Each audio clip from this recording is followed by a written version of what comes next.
안녕하세요. 상식 과목을 여러분들과 함께 공부할 까치상식 조영식입니다.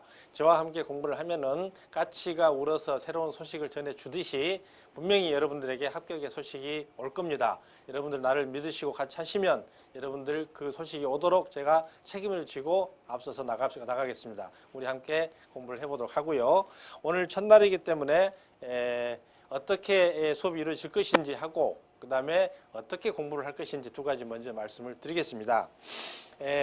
이 책을 그대로 읽으면서 공부한다는 것은 아무런 의미가 없습니다. 그러면 혼자 하셔도 됩니다. 근데 이 저하고 함께 공부하는 이유는 여기 어떤 게 중요하고 어떤 게 덜 중요한지 또 설명이 좀 더 필요한 게 있는지 이게 필요하기 때문에 여러분들에게 전부 다 공부를 하지 않고 중요한 쪽으로 찾아서 공부를 할 것이며 여기에 있는 설명이 잘 되어 있지만 또한 부가적으로 설명이 필요한 것은 제가 보조자료를 만들어서 설명을 할 것이고 더욱 중요한 것은 이론을 다 한다고 해서 문제를 푸는 게 아닙니다. 왜냐하면 여러분들이 지금 공부하는 이유는 뭡니까? 이론 그냥 상식을 알기 위해서 하는 겁니까? 문제 풀기 위해서 하는 겁니까? 결국은 문제 풀기 위해서 공부를 하는 겁니다. 그래서 어떤 문제가 나오는지 이게 더 중요하다고 볼 수 있기 때문에 지금 여기에 나와 있는 어떤 이론에 대해서 출제가 어떻게 되고 있는지 이것을 보는 것이 더 중요할 것입니다. 그래서 제가 난이도별로 문제를 찾아서 문제를 풀어가면서 문제를 풀 겁니다. 다만 한 가지 여러분들이 이해를 하실 것은 문제풀이 시간이 아니기 때문에 그 문제에 대해서 하나하나 설명을 못 한다는 겁니다. 왜? 문제 푸는데 문제 하나하나 설명하다 보면 1시간 동안에 문제 한 10문제 풀면 시간이 끝나버리거든요. 그럼 지금 우리가 문제가 중요하지만 일단은 이론을 공부하는 시간이기 때문에 이론을 먼저 하고 그 다음에 거기에 지금 부수적으로 문제를 풀기 때문에 문제가 이런 형태로 나온다. 이것을 여러분들에게 가르쳐주기 위한 것이기 때문에 마음은 급하겠지만 이 문제를 이런 형태가 나온다. 그리고 답이 뭐다. 이런 정도만 아시고 이 강의가 다 끝나면 나중에 문제풀이를 다시 한번 하면서 그때는 문제를 왜 이게 틀렸으며 왜 이게 맞는지 문제를 고르는 요령 이런 거에 대해서는 다시 한번 할 테니까 지금은 이론 공부인데 문제가 부수적으로 간다고 생각하시면 될 거고요. 이제 공부를 하는데 이렇게 강의를 듣고 있으면 뭐 잠깐 졸리기도 하고 뭐 그냥 듣고 있으면 알 것도 같습니다. 그런데 인터넷 강의 함정이 이겁니다. 듣고 있으면 아는데 돌아서면 기억이 안 나는 거죠. 그래서 여러분들이 그냥 듣기만 하시고 고개만 끄덕여서는 절대 여러분이 원하는 성적을 낼 수 없고 합격의 정상에 갈 수 없습니다. 결국은 제가 얘기하고 싶은 것은 손발이 여러분들이 부지런해야 됩니다. 제 강의를 들으면서 저는 충분히 소개를 하겠지만 혹시 여러분이 추가로 필요한 것은 메모도 하셨다고 해서 찾기도 하고 또 확인도 하고 하셔야 됩니다. 지금은 인터넷 검색창에 모든 것이 확인할 수 있기 때문에 확인도 하시고 어떤 개념인데 저 개념을 잘 모르겠다 하면 여러분들이 찾아보는 그래서 손발이 부지런해야 성공한다는 것을 한번 말씀을 다시 한번 드립니다. 농부는 농사를 짓는데 농작물이 농부의 발자국 소리를 듣고 자란다고 합니다.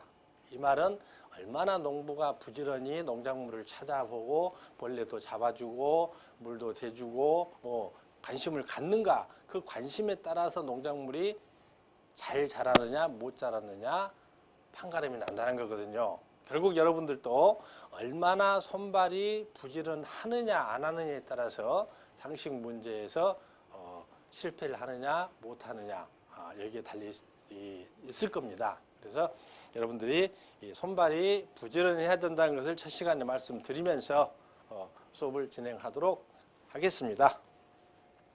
자, 먼저 교재에 보면은 국제투명성기구 나오는데요.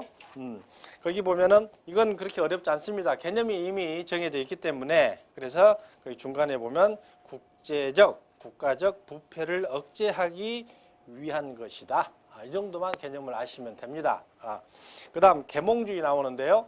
나중에 계몽주의 사상 철학 사상에 대해 다시 한번 하겠지만 여기에서는 계몽주의는 18세기 그리고 이성을 중시했다 정도만 아시고 넘어가면 되겠습니다. 그 다음에 세 번째 국제사법재판소가 나옵니다. 이건 이제 여러분들이 조금 시험에 자주 출제가 되는 내용이기 때문에 여러분들이 어떻게 시험에 나오는지 한번 문제도 한번 보시고요. 1945년 설립한 국제연합 사법기관으로서 국가 간 분쟁을 법적으로 해결할 목적으로 설립되었다. 이 정도만 아시면 됩니다. 그러면 문제가 어떻게 나올까요? 한번 보시죠. 국제사법재판소에 대한 설명 중 옳지 않는 것은 1번 영토 분쟁 등 국가 간 분쟁에 대해 법적 구속력이 있는 판결을 하게 된다. 맞죠?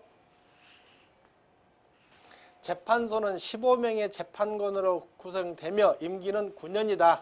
네, 맞는 내용입니다.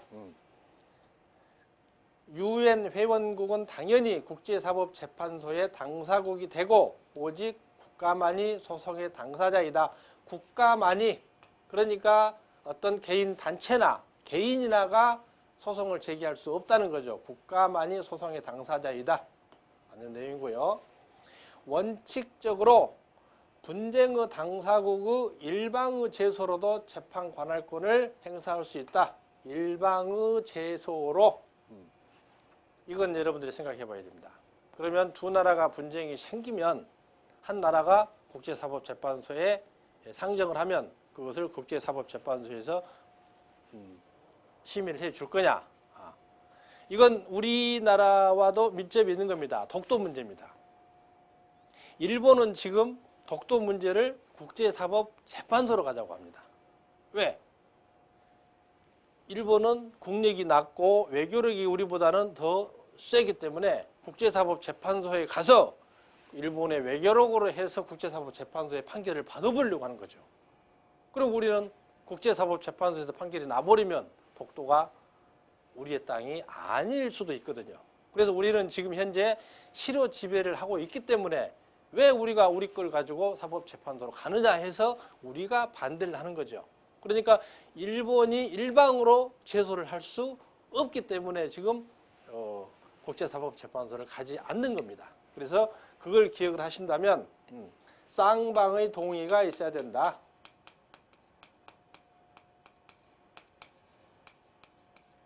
동의로 재판 관할권을 행사한다는 것을 이해하시면 되겠습니다. 자, 그러니까 여기 우리 교재에는 이런 상세한 내용이 없습니다. 그래서 문제를 통해서 추가적인 내용을 아실 수가 있는 겁니다.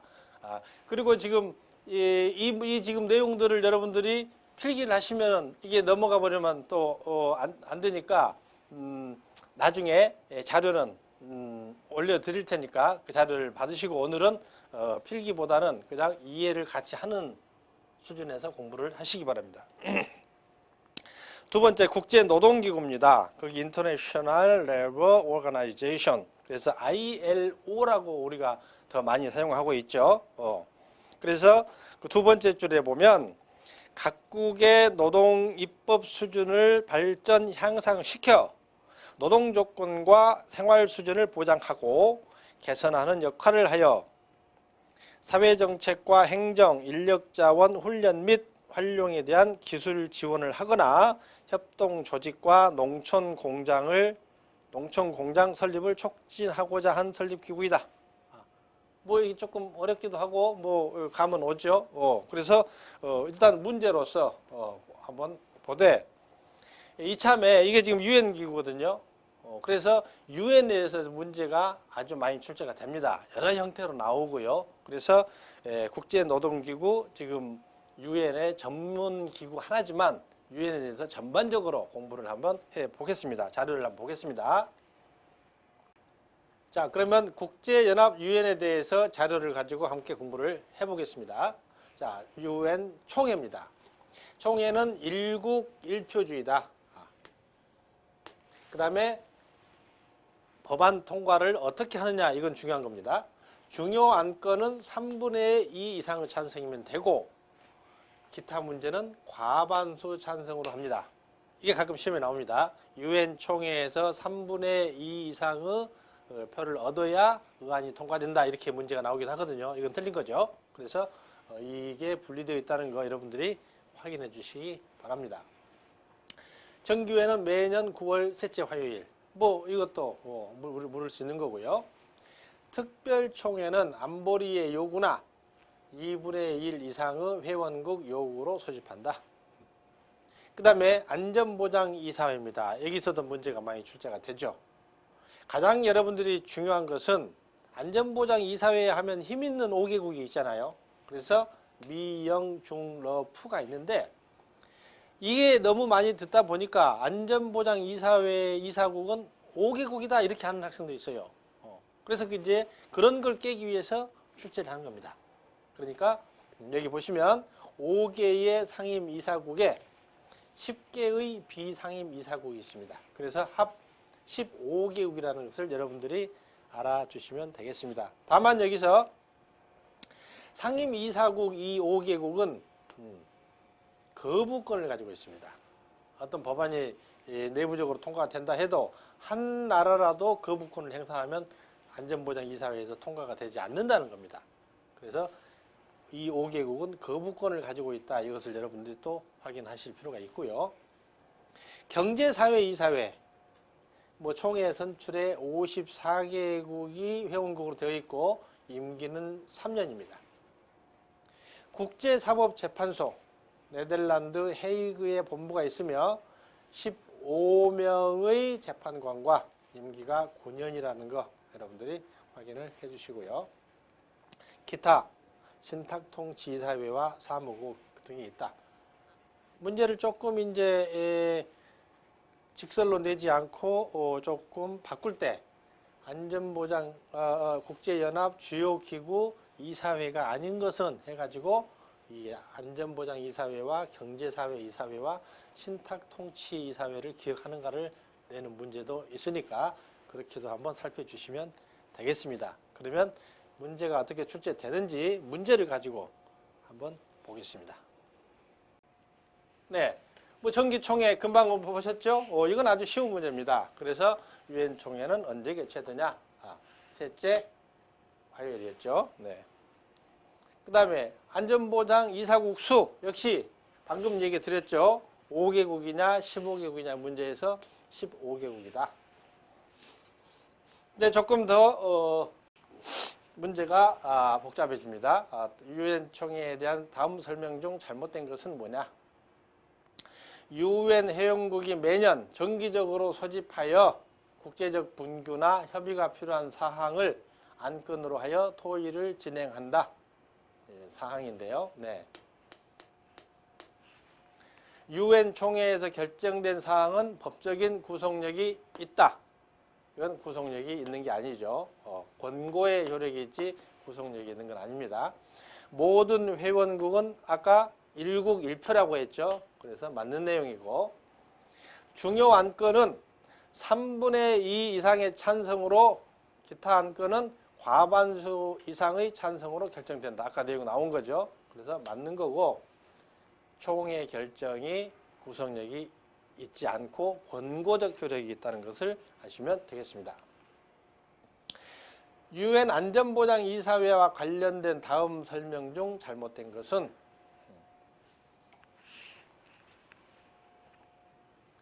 유엔 헌장 24조에 의거해 국제평화와 안전유지를 목적으로 하는 유엔의 주요 기구이다. 네, 맞는 내용이죠. 러시아, 미국, 영국, 중국, 프랑스 5개의 상임이사국과 10개의 비상임이사국으로 구성되며 본부는 미국 뉴욕에 있다. 맞는 내용이죠.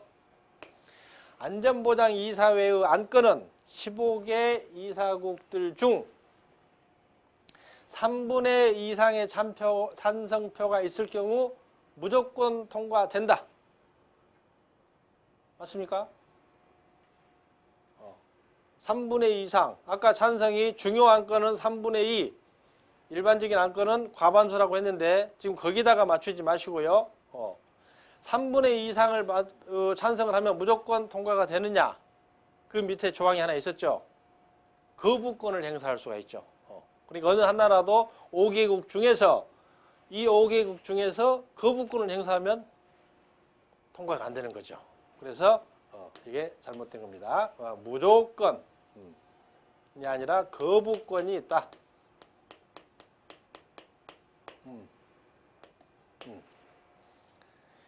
국제사법재판소의 판결에 따라 집행 감독할 의무가 있으며 안전보장이사회의 결정은 강제적이며 법적인 구속력을 지니고 있다.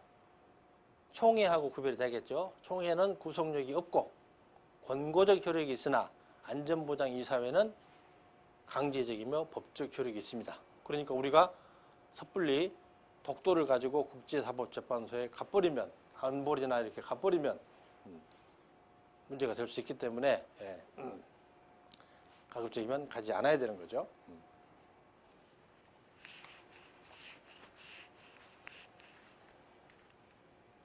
자, 다음 문제 보면 다음 중 유엔의 직속기구로 인류 전반의 생활 수준 향상을 위한 곳은, 이제 조금 문제가 응용적으로 나오는 거죠. 그냥 이렇게 주어진 상황에서 나오는 게 아니고 이제 여러분이 응용을 할 수가 있어야 됩니다.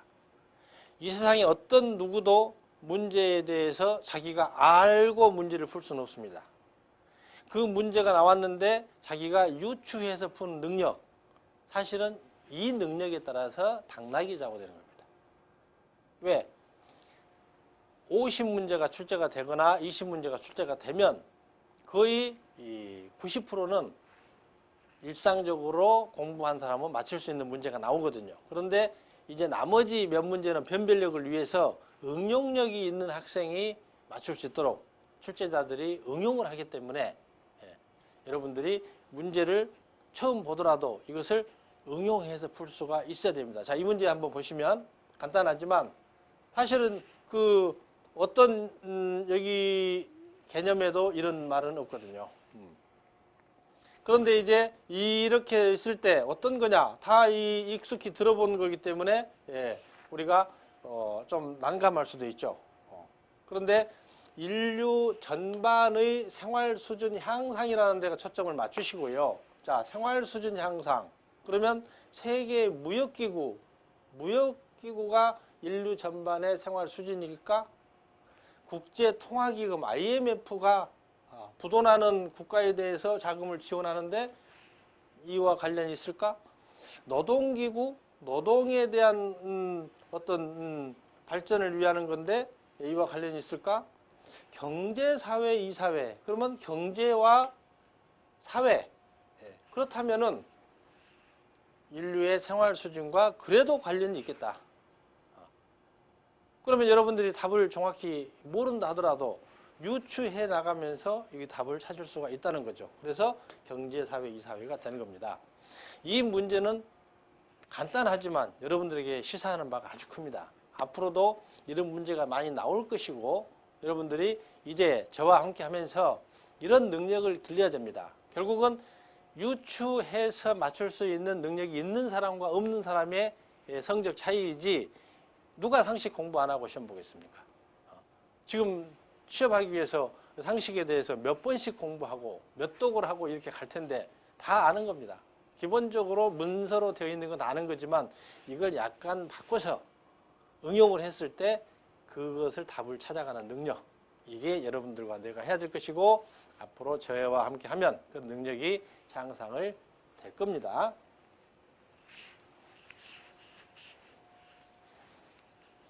자, 이제 UN 전문기구를 보겠습니다. 이런 기구가 많이 있죠. 그래서 여러분들이 이 기구들에 대해서 물론 국제노동기구가 회원국이 몇 개국이며 언제 창설되었냐 이것까지 아직은 알기가 쉽지 않고 너무 복잡합니다. 또 문제가 거의 나오지 않고요. 대부분이 이 ILO가 뭐냐 이런 정도 나오고 아까 말한 아까처럼 전반적인 개념 정도 거기서 무슨 일을 하는가 정도가 나오는 거기 때문에 여러분들이 우선은 지금 이 약어가 어떤 의미를 갖고 있는지 먼저 한번 보는 정도로 가겠습니다. 그래서 뭐 ILO 국제노동기구 아는 거고요. 국제연합 식량농업기구 FAO죠. 그 다음에 세계보건기구 아는 거고요. 국제연합 교육과학문화기구 뭐죠? 유네스코죠.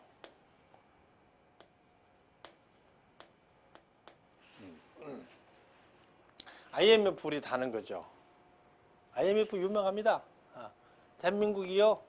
영어 강조하지만 사실 그 여러분들 정도는 영어를 잘하지만 시골에 여러분 할아버지 할머니 때는 영어 안 배우셨거든요. 영어 아무것도 모릅니다. 또 그런데 모든 국민에게 영어를 할 수 있도록 제공한 것이 바로 IMF입니다. 시골의 할머니들도 그 손자들이 회사에 다니다가 힘들어졌다, 회사에서 나왔다, 경제가 안 좋다, 전부 그때 당시에 IMF 때문입니다. IMF 때문. 그래서 시골 사람들도 IMF를 다 알아요. 이 영어를 하는 거거든요. 그래서 우스갯소리지만 이 IMF가 한국의 영어 대중화에 기여한 바도 있다. 이건 여담입니다. 일단 국제통화기금, IBRD, IFC 이런 개념들 여러분들이 아주 주시고요. IDA, 국제민간항공기구 가끔 나옵니다. 그래서 ICAO, International Civil Aviation Organization. 그래서 여러분들이 이 용어가 정확하게 개념이 오지 않으면 아까 말했죠. 손발이 부지런해서 그 원어를 찾아보시면 이해가 훨씬 더 쉬우실 겁니다. 그 다음에 유니도, 그 다음에 UPU, 만국우편연합, 이것도 출제가 된 적이 있습니다. 그 다음에 국제회사기구 IMO, 그 다음에 WMO, 국제전기통신연합, 2014년 10월부터 11월 사이에 한국에서 이 기구의 전권회의가 한국에서 개최가 됐습니다. 그러니까 시사적으로 나올 수가 있겠죠. 그래서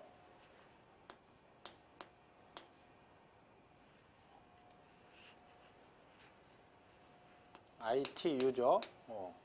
인터내셔널 텔레콤 유니온. 그래서 국제전기통신연합입니다. 그 다음에 WIPO. 갈수록 지적재산권에 대한 중요성이 높아지죠.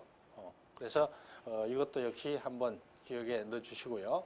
그 다음에 농업개발기금, 국제원자력기구, 북한 관련해서 원자력기구 많이 얘기 나오죠. 그 다음에 WTO. 다시 말씀드리지만 여기에 나오는 용어와 약어 연결, 그 다음에 두리뭉실한 개념 이런 정도 우선 알아두시면 문제 푸는 데는 크게 지장이 없습니다. 그리고 세부적인 건 이제 문제를 여러분들이 보면서 확인하실 겁니다. 그 다음에 이제 유엔 보조기구에 이런 기구들이 있다는 걸 여러분들이 알아주시면 되겠습니다. 그러면 전문 기구에 대해서 문제가 어떻게 나오는지 한번 보겠습니다. 금방 나왔죠? 유네스코는 어떤 기구냐? 금방 찾을 겁니다. 국제연합 교육과학문화기구. 자, 이건 조금 단답으로 풀 수 없는 거죠. 다음 중 성격이 다른 하나는 세계무역기구, 국제통화기금, 국제노동기구, 경제개발협력기구. 다 우리가 익숙히 들어본 매일 방송에서 들어본 내용인데 성격이 다른 하나를 찾으라고 합니다. 이것도 이제 약간 응용한 거죠. 그러면 유엔 기구 금방 우리가 유엔 전문 기구를 보셨는데 주요 기구와 전문 기구, 보조 기구를 보셨는데 거기서 이제 답이 나와야 됩니다. 그래서 전문 기구에 무역기구, 국제통화기금, 국제노동기구는 있었죠. 이 경제개발협력기구는 유엔 산하기구가 아니라는 겁니다. 그래서 이게 틀린 겁니다. 그러니까 항상 틀에 있는 교과서에 적혀 있는 내용에서 시험이 나오는 게 아니라 출제자는 어쨌든 여러분들을 오답으로 유혹하기 위해서 문제를 만들어가는 겁니다. 그래서 그 오답을 여러분들이 피해서 정답을 찾는 힘, 이게 이제 우리 까치 상식에서 해결할 문제니까 그래서 제가 그런 능력을 앞으로 계속 향상시켜 드리겠습니다. 이것도 국제 식량 농업기구라고 했는데 그 개념을 알았는데 이것도 하는 일을 묻습니다. 아까 경제사회, 이사회가 생활 수준 전반을 향상시킨다는 문제와 비슷하죠. 그래서 식량 농업기구가 푸드 앤 어그리컬처 오가나이제이션이 뭘 하겠느냐? 그러면 질병 추방을 하겠느냐? 아니면 도덕 재무장이냐, 노동 조건을 개선하느냐, 기아 해방하느냐? 일단 식량 농업에 가장 관계되는 용어가 무엇이겠습니까? 여기서 찾으면 기아, 배고픔을 해결하겠죠. 이런 문제를 쉽게 찾을 수 있는 사람과 이거 복잡하다, 전혀 내가 보지 않는 게 나왔다. 이 사람의 차이가 합격과 불합격을 좌우하는 겁니다. 여러분들은 이런 문제를 자주 접함으로써 이제 빨리 그 응용 문제에 대해서 적응하는 힘이 길러질 것입니다. 자, 유엔 문제 종합적인 겁니다. 이제 유엔에 대한 설명으로 틀린 것은, 자, 유엔 총회는 매년 9월 셋째 화요일 개최되는 거 맞죠? 주요 기구는 총회, 안전보장이사회, 경제사회이사회, 세계보건기구, 신탁통치이사회, 사무국으로 구성되어 있다. 맞습니까? 맞아 보이죠? 이 빨리 문제를 읽으면 맞아 보입니다. 그런데 조금 자세히 보십시오. 주요 기구와 전문 기구가 아까 있었죠. 그럼 이 중에 전부 주요 기구냐 아니면 전문 기구가 있느냐, 그걸 찾아봐야 됩니다. 세계보건기구는 주요 기구가 아니죠. 전문 기구입니다. 여기서 문제의 함정을 넣는 겁니다. 반기문 사무총장은 아시아 출신의 두 번째 유엔 사무총장이다. 유엔 사무총장의 임기는 5년이며 연임이 가능하다. 맞는 내용이고요. 일단 천천히 문제를 보시면서 이런 함정이 있을 수 있다는 것을 여러분들이 확인하신 겁니다. 자, 그러면 다음 내용으로 가겠습니다. 자, 그린피스 나왔는데요. 그린피스도 그렇게 세부적으로 나오는 게 아니고 개념을 여러분들이 아시면 됩니다. 거기 네 번째 줄에 보면 환경보호 운동을 벌이는 순수 민간 환경보호단체, 이 정도만 알면 됩니다. 그래서 전에 나온 문제를 보면 그린피스란 해가지고 반핵 정당이냐, 국제 테러 단체냐, 민간 환경보호단체냐, 이렇게 묻는 정도 나오니까 여러분들이 그린피스는 순수 민간 환경보호단체다, 이 정도 아시면 되겠습니다. 자, 국제사면위원회 나왔습니다. 자, 거기 맨 첫 줄에 보면 국가 권력에 의해 처벌당하고 억압받는 각국 정치범들을 구제하기 위하여 설치된 국제기구, 이 정도 여러분들이 머리에 넣으시면 됩니다. 그런데 이제 국제사면위원회가 어떻게 출제가 됐는지 문제를 한번 봐야 되겠죠. 그래서 국가 권력에 의해 처벌당하고 억압받는 각국의 정치범들을 구제하기 위하여 설치된 기구는 이렇게 나올 수도 있겠죠. 이게 아주 쉬운 거죠. 그러나 그렇게만은 내지 않는다는 거죠.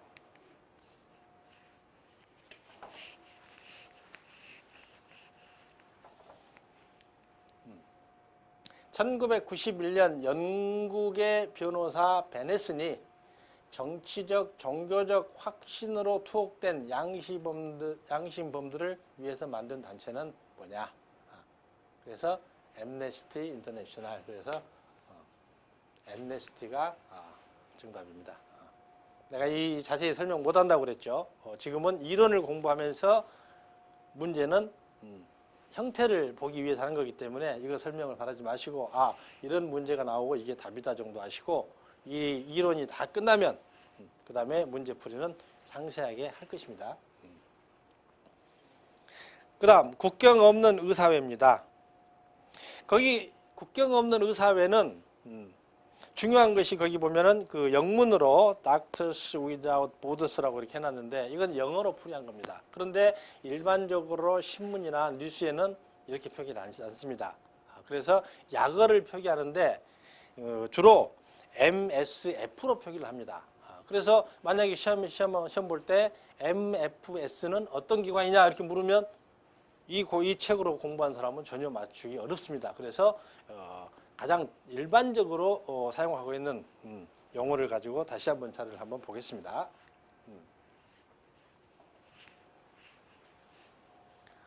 자, 여기 보면 그래서 Medicine Sans Frontiers에서 이게 프랑스입니다.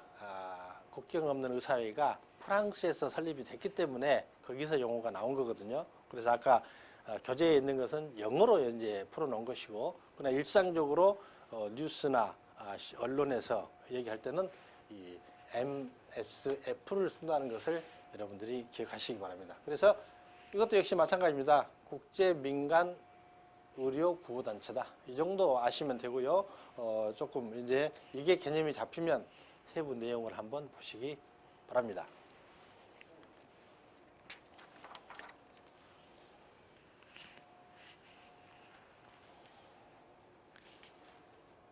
자, 거기 다음 페이지에 보면 국민 발안, 국민 소환이 있는데요. 이거 이제 직접 민주 정치입니다. 그래서 직접 민주 정치에서 이 부분적인 거 이거 가지고 공부하기보다는 전반적으로 직접 민주제에 대해서 자료를 가지고 공부를 한번 해보겠습니다.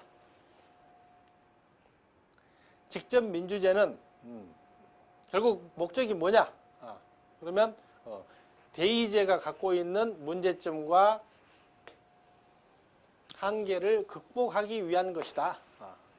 그래서 대의제를 했더니 국민과 주민의 의사가 정확히 반영이 안 되더라. 그래서 직접 국민과 주민이 의사를 반영하자는 뜻에서 직접 민주제를 하는 겁니다. 그래서 국민 투표, 국민 발안, 국민 소환 등이 있는데 우리나라에서는 어떤 직접 민주제를 하고 있냐 이게 이제 중요하죠. 그래서 어떤 민주제를 직접 민주를 하고 있는지 그 자료를 한번 보겠습니다.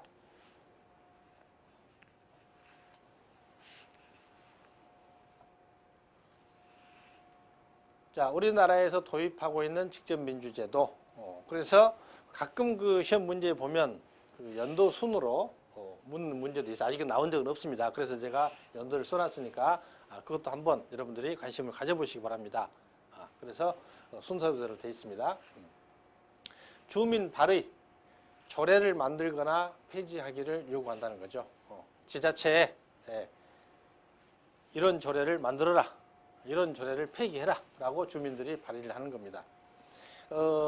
우리나라 직접민주제에서 여러분들이 크게 개념을 잡을 것은 시행함으로써 너무 혼란이 올 수 있는 것, 국민 전체를 대상으로 하는 것은 사실은 쉽지 않다는 거죠, 현 시점에서. 그래서 지자체 단위에서 할 수 있는 것은 지금 시행하고 있다, 이 정도 보시면 되고요. 그래서 주민 발의는 국민 발안과 개념이 비슷한 건데, 국민이 이런 헌법을 만들자, 이런 법률을 만들자라고 제안하는 건데, 국민들이 이런 법을 만들려고 하면은 전 국민이 그거 가지고 투표를 하고 하면 쉽지가 않죠. 그래서 아직 국민 발안까지는 허용을 하지 않지만 주민이 발의하는 것은 허용을 한다. 주민 감사 청구, 지자체의 정책이 위법하거나 공익에 반한 경우는 상위 기관에 감사를 요구할 수 있다. 이건 가능하겠죠. 그래서 이건 이제 감사를 청구하는 문제는 전국 그 단위를 넓혀도 그렇게 큰 문제가 안 됩니다. 그래서 국민 감사 청구가 가능하죠.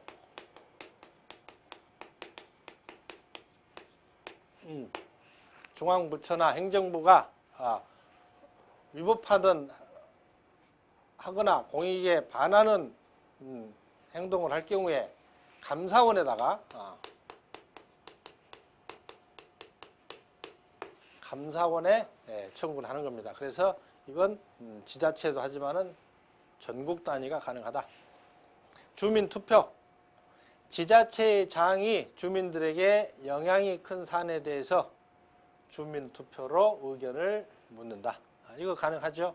그래서 방패장을 유치할 때 지자체에서 주민투표로 결정을 하는 경우가 있죠. 네.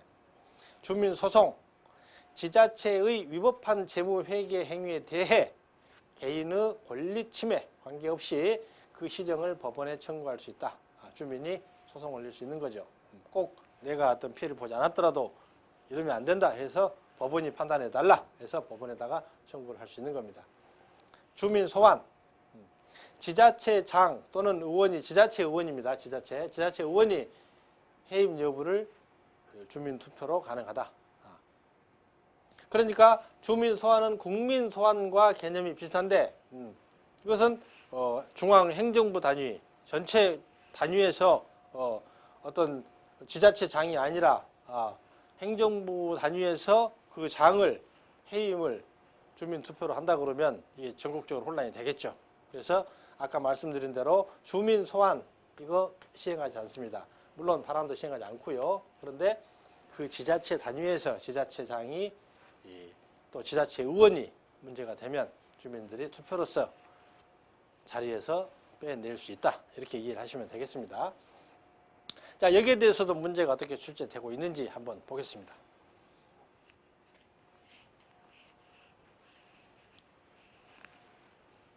선거를 통해 선출된 공무원이 직무 수행에 있어 부기득격하다고 판단되는 경우 임기가 끝나기 전에 국민투표에 의하여 파면시킬 수 있는 제도는 뭐냐? 어렵죠? 어려운 게 아니죠? 아직 우리가 실시하진 않지만 국민 소환이라고 이건 쉬운 문제입니다. 다음 문제 보시겠습니다.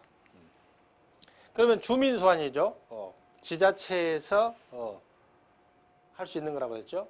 그래서 주민 소환이 불가능한 직책은 뭐냐? 아까 지자체 단위라고 얘기를 했는데 이게 또 문제가 복잡합니다. 이게 전부 지자체거든요. 광역시장, 군수, 비례대표, 지방의원, 도지사 다 지자체입니다.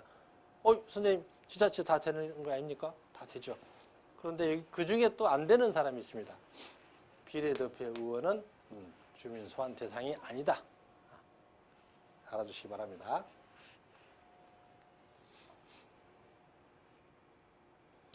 정당에서 대통령 후보 등 공직 후보를 당원이 아닌 일반 국민이 직접 참여해 뽑는 방식을 뭐라고 하느냐?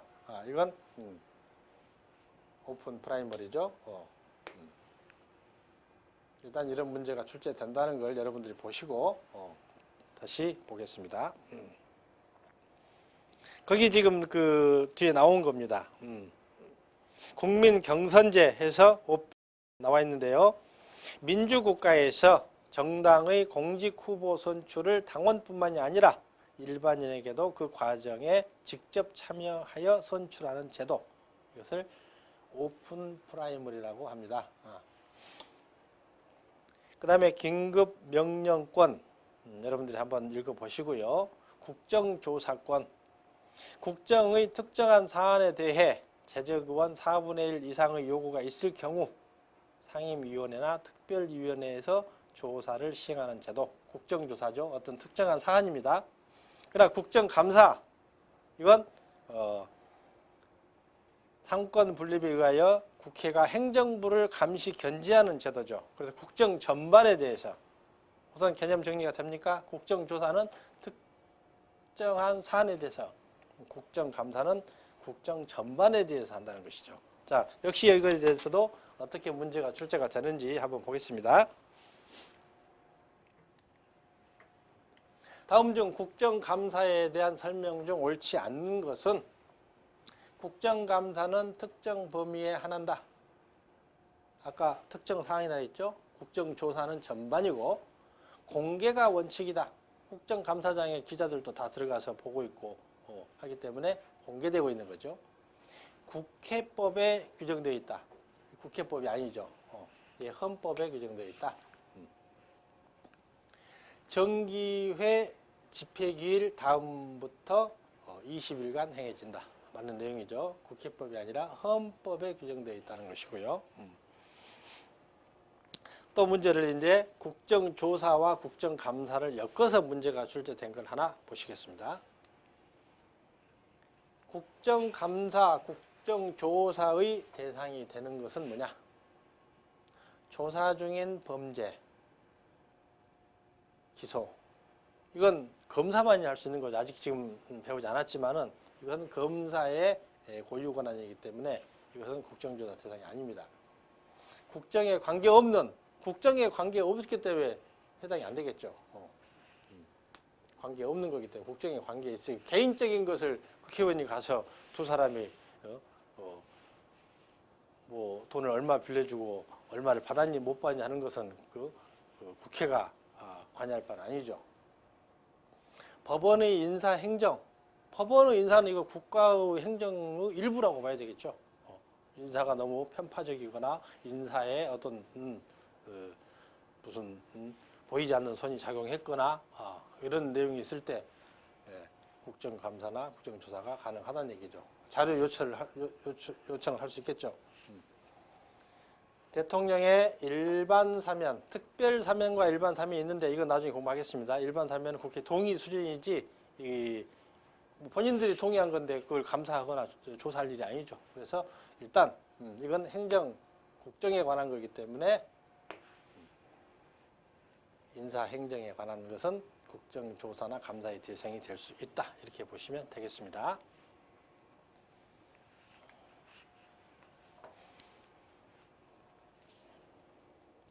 자, 거기 그 다음에 구상서 나왔는데요. 노트 법안이라고 합니다. 이거 한번 읽어보시고요. 교섭단체 나와 있는데요. 이것도 역시 이 중간에 보면 국회의원 20명 이상이라는 내용이 나오죠. 그래서 교섭단체를 위해서 국회의원이 몇 명이 필요하냐 이런 정도 문제가 나오기 때문에 20명 이상이라는 정도 알아두시면 되겠습니다. 자, 그 다음에 거기 바로 뒤에 나왔네요. 다음 페이지에 국회 교섭단체의 구성 요건은 국회의원 의석 몇 석 이상이냐? 20석이죠. 그 다음에 게리맨더링, 이거 자주 문제가 나오는 문제입니다. 그래서 거기 개념 첫째 줄, 둘째 줄에 나와 있습니다. 특정 정당이나 특정 후보자에게 유리하도록 자의적으로 부자연스럽게 선거구를 정하는 것이다. 그래서 이것도 역시 문제가 어떻게 나오나 한번 보겠습니다. 다음 중 게리맨더링을 바르게 설명한 것은 특정 정치 사항을 국민 투표에 의해 결정하는 것이다. 아니죠? 선거구를 특정 정당이나 후보자에게 유리하도록 조정한 것이다. 이게 맞죠? 특정 이익을 위해 의회와 행정부의 정치적인 압력을 행사한다. 그 목적을 달성한다. 뭐 의회의 표결 결과 가부 동수인 경우 이거 역시 다른 용어가 있는데 설명하지 못한다고 했습니다. 다음에 문제를 풀 때 이 개념이 어떤 용어인지 설명을 해드리겠습니다. 한 문제 더 볼까요? 선거구 법정주의는 다음 중 무엇을 방지하기 위한 것이냐? 아까 선거구를 마음대로 획정해버리는 것이 게리맨더링이라고 했거든요. 그러면 이걸 선거 전에 영향력 있는 사람이 자기 선거구를 위해서 선거구를 이렇게 마음대로 이렇게 만들어버리면 이게 혼란이 오겠죠. 그래서 그것을 못하도록 선거구를 법으로 정해놔버린 겁니다. 그래서 선거구 법정주의, 선거구는 법으로 정한다 이러는데요. 이것은 무엇을 방지하기 위한 것이냐? 그래서 방금 배웠던 게리맨더링을 예방하기 위해서 선거구는 법으로 정한다. 이렇게 문제가 나왔습니다. 그 다음 녹색 딱 나왔습니다. 한번 읽어보시고요. 논 제로섬 게임, 이것도 개념을 알아두시면 됩니다. 양쪽의 이익과 손실을 합하면 제로가 되는 제로섬 게임과는 달리 경제에서는 제로섬 게임이 되죠. 그런데 정치적으로 볼 때는 한쪽의 이익과 다른 쪽의 손실이 합하면 제로가 되지 않는다. 그래서 논 제로섬 게임이라고 우리가 얘기를 합니다. 그 다음에 남사군도, 역시 이 문제에 대해서 한번 보겠습니다. 자, 남사군도 우리가 주로 이제 쌩까꾸, 조어도에 대해서 언론에 많이 나오기 때문에 관심을 많이 갖는데 이건 너무 우리가 아는 것이고 또 자주 출제가 되는 거기 때문에 지금은 이거보다는 남사군도가 더 출제가 많이 됩니다. 왜? 그 섬 몇 개를 두고 여러 나라, 6개 나라가 이 경합을 벌이고 있거든요. 그래서 좀 생소하지만은 출제는 남사군도가 더 많이 됩니다. 자, 거기 보면은 중국, 남중국 해 중부에 있는 난하이 제도 중에 하나로 중국, 대만, 베트남, 말레이시아, 필리핀, 브루나이 간의 영유권 분쟁이 있는 섬을 말한다. 이 정도 보시고요. 그러면 남사군도를 한번 지금 우리가 가보겠습니다. 네. 근데 우리가 먼저 알아둘 것은 여러분들이 책을 보다 보면은 난사군도라고 이렇게 나오기도 합니다. 그러면 우리 교재에서는 남사군도 나왔는데 이 사람들이 오탈자가 아닌가 이렇게 볼 텐데 남사군도는 이 한자어로 풀었을 때 남사군도고 현지어로 할 때는 난사군도라고 합니다. 우리가 동경, 도쿄 하듯이 그래서 난사군도도 틀린 개념이 아니라는 것을 먼저 말씀드리고요. 자, 여기 보시면 자, 중국이 주장하는 해역입니다. 중국과 대만이 지금 대만도 똑같이 주장을 하는데요. 자, 이 선입니다. 중국은 이렇게 자신들의 영역이다. 그 다음에 베트남은 빨간색이죠. 베트남 보세요. 베트남은 또 이렇게 해서 이게 자기들의 해역이다. 지금 난사군도는 여기 있거든요. 이 많은 사실은 실제 사람도 살지 않은 섬 조각입니다. 그런데 이 지역에 지하자원이 많기 때문에 많은 나라들이 영유권을 주장을 하는 것입니다. 그 다음에 자, 동쪽에는 필리핀이죠. 필리핀이 주장하는 건 여기 있습니다. 하얀색입니다. 필리핀은 또 이렇게 자국의 영토임을 주장합니다. 그리고 말레이시아와 브루나이는 또 여기 하얀 점선입니다. 이렇게 해서 이렇게. 그래서 머릿속에 북쪽은 중국과 대만, 동쪽은 필리핀, 서쪽은 베트남, 남쪽은 말레이시아, 브루나이 6개국이 영유권을 주장하는 지역이 바로 남사군도다 아시고요. 자, 그러면 역시 문제가 어떻게 출제되는지 한번 보겠습니다. 설명이 좀 더 나왔네요. 여러분들이 잘 보시고요. 중국, 베트남, 필리핀, 말레이시아, 대만, 브루나이 등이 각기 영유권을 주장하는 국제적 분쟁 지역은 어디냐? 금방 나왔죠? 난사군도. 어렵지 않죠? 그러면 조금 이제 나라를 외워야 되는 문제가 나오죠. 남사군도 분쟁과 관련이 없는 국가는 어디냐? 그러면 북으로는 중국과 대만, 동쪽으로는 필리핀, 서쪽으로는 베트남, 남쪽으로는 말레이시아와 브루나이 했기 때문에 태국이 해당이 없다고 봐야 되겠죠. 자, 지금까지 우리 교재에 있는 내용을 했는데 어떤 교재도 상식의 모든 걸 담지는 못합니다. 자기 나름대로 중요한 것을 다 담았지만 이 상식이라는 것은 범위가 한정되어 있지 않기 때문에 상식을 다 담지 못합니다. 그래서 우리 교재에 없으나 시험이 자주 출제가 되는 것들을 제가 또 수합을 해서 간단하게 여러분들에게 개념을 알려주고 그 다음에 또 출제가 어떻게 되는지 해서 교재를 보충하는 이런 시간을 갖습니다. 그래서 여러분들이 어떤 교재도 다 담지 못하기 때문에 우리 이 시간에는 그걸 보완하는 시간을 갖도록 하겠습니다. 이 깨어진 유리창의 법칙입니다. 아주 잘 나옵니다. 시험에. 사소한 무질서를 가볍게 여기면 심각한 번제를 불러온다는 내용입니다. 그래서 밑에 내용 보면은 건물주가 건물에 깨진 유리창을 그대로 방치하면 지나가는 행인들은 관리를 포기한 건물로 판단하고 돌을 던져 나머지 유리창까지 모조리 깨뜨리고 나아가서는 강도나 절도나 강도 같은 강력 범죄가 일어날 확률도 높아진다는 이론입니다. 그래서 깨어진 유리창의 법칙 사실은 이 깨어진 유리창의 법칙만 가지고는 이 개념이 오지 않는데 이것을 잘 여러분들이 매치를 시키기 바랍니다. 자, 문제 한번 볼까요? 사소한 무질서를 가볍게 여기면 나중에 심각한 범죄를 불러온다는 법칙이 뭐냐? 바로 나왔죠. 브로큰 윈도우 시어리. 예. 그 다음 또 보겠습니다. 자, 이것들도 역시 출제가 많이 됐던 문제, 개념들이기 때문에 여러분들에게 소개를 합니다. 매니페스토 운동. 우리 그 선거 때마다 나오는 거죠. 선거 공약 평가 후 이행 가능한 후보에게 투표하겠다는 취지의 운동. 그 다음에 정치적인 교수라는 거죠. 프로페서. 폴리시와 프로페서의 합한 단어입니다. 교수이면서 교수 신분이면서 현실 정치에 참여하는 교수를 폴리페서라고 한다.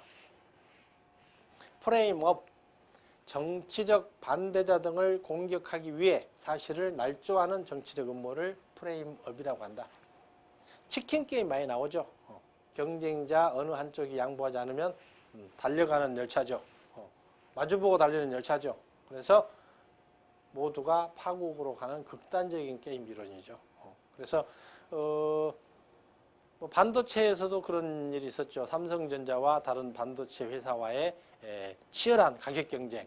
그래서 둘 중 하나가 파산할 때까지 가격 경쟁을 한 사례가 있죠. 그래서 치킨 게임이라고 하죠. 우리 인간 관계에도 두 사람이 죽었으면 죽었지 굽히지 않는 그런 사례들도 있는데 이런 용어를 쓸 수가 있을 겁니다. 그 다음에 플리바기닝, 범행을 자백하거나 수사에 협조적이면 처벌을 감면해주는 제도죠. 그래서 플리바기닝. 자, 문제 한번 보겠습니다. 참공약 실천운동 이렇게 나오기도 합니다. 간단히 참공약 실천운동. 그래서 매니페스토는 뭐냐? 참공약 실천운동이다. 이런 정도로 아셔도 되고요. 네. 다음 중 범죄 혐의를 시인하는 대가로 형을 감면해주는, 방금 배웠죠? 그래서 플리바기닝이라고 했습니다. 하나 더 볼까요? 게임 이론에서 유래가 된 것으로 국가 내의 정치나 노사, 협상, 국제 외교에 있어서 상대의 양보를 기다리며 자기의 입장을 끝까지 유지하다가 결국 모두가 파국으로 끝나는 상황은 치킨 게임이라고 했죠. 자, 오늘 첫 시간입니다. 여러분도 첫 시간에 대한 기대가 있었겠지만 저도 또 여러분들의 기대가 있었고 많은 준비를 했지만 첫 시간이라 조금 부족한 부분도 있었을 겁니다. 앞으로 가면서 오늘 공부는 내용도 중요하지만 가치 상식 시간에는 어떻게 공부가 된다. 그래서 지금까지 이론을 중심으로 하되 교과 우리 교재에 없는 내용들을 여러분들에게 충분히 알려주고 그 다음에 어떤 문제가 나왔느냐. 실제로 이론을 잘하는 사람과 문제를 많이 푸는 사람과의 경쟁을 하면 문제 많이 푸는 사람이 훨씬 유리합니다. 이론을 전혀 안 했다면 모르지만 왜? 문제의 유형을 많이 알기 때문에. 그러나 이론을 안 하고 한다는 것은 안 하고 문제만 푸는 것은 또 하나의 위험이 있기 때문에 지금 저희 시간에는 이론을 충분히 공부하면서 그 다음에 그 이론이 어떤 문제로 출제가 되는지를 바로바로 연계시켜서 여러분들이 공부의 방향이 어떻게 공부를 하면 되겠다 할 수 있도록 지도를 할 것이고 저와 함께 이렇게 따라오면 상식은 정말 어려움 없이 여러분들이 통과할 걸로 봅니다. 단 하나, 여러분들도 손과 발이 부지런해야 된다는 거 이거 하나 말씀드리면서 다음 시간에 뵙겠습니다.